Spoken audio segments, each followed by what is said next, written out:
My name is Kevin, and today I'm going to be talking about standing desks.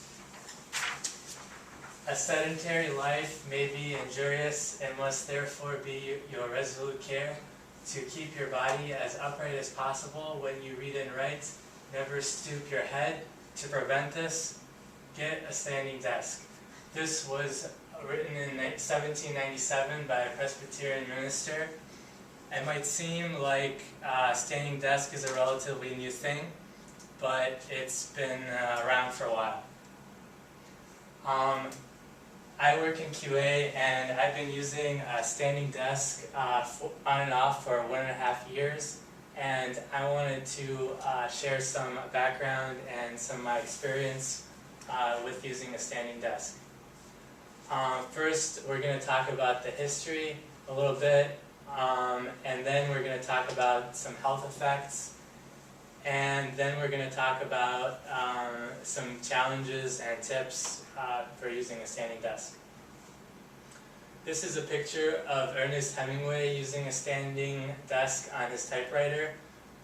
In the last couple hundred years, there's been a lot of people that have used a standing desk. Some examples are Virginia Woolf, also Winston Churchill.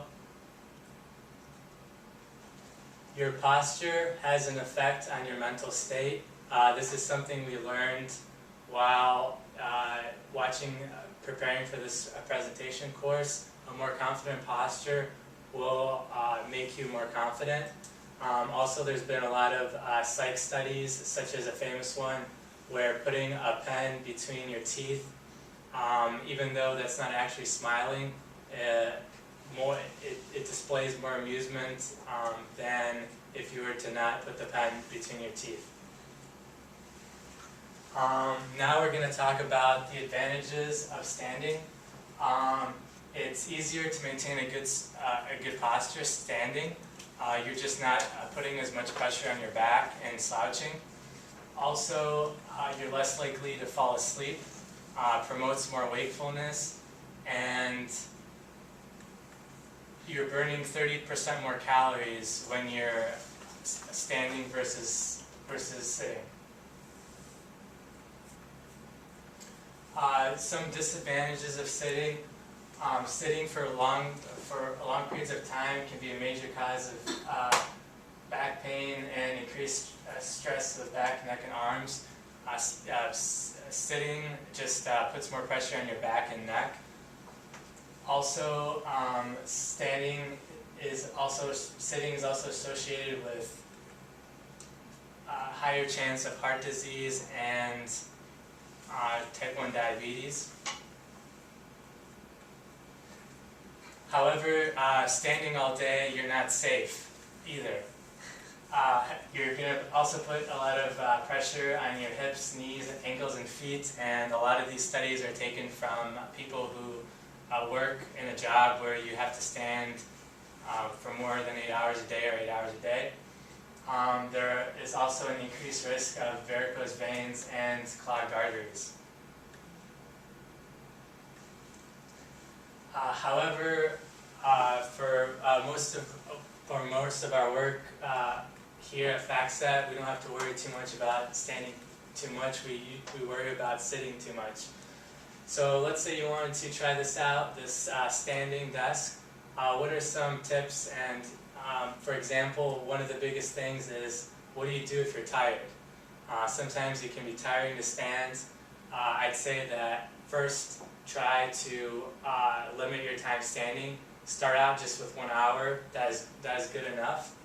Also, using a footstool can help out a lot because you're relieving some stress on your ankles. Another thing that's difficult is finding willpower to stand throughout the day.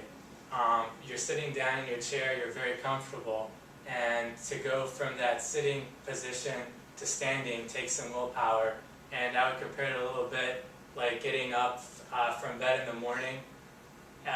Once you do it though, once you're actually up and standing, it's not that bad.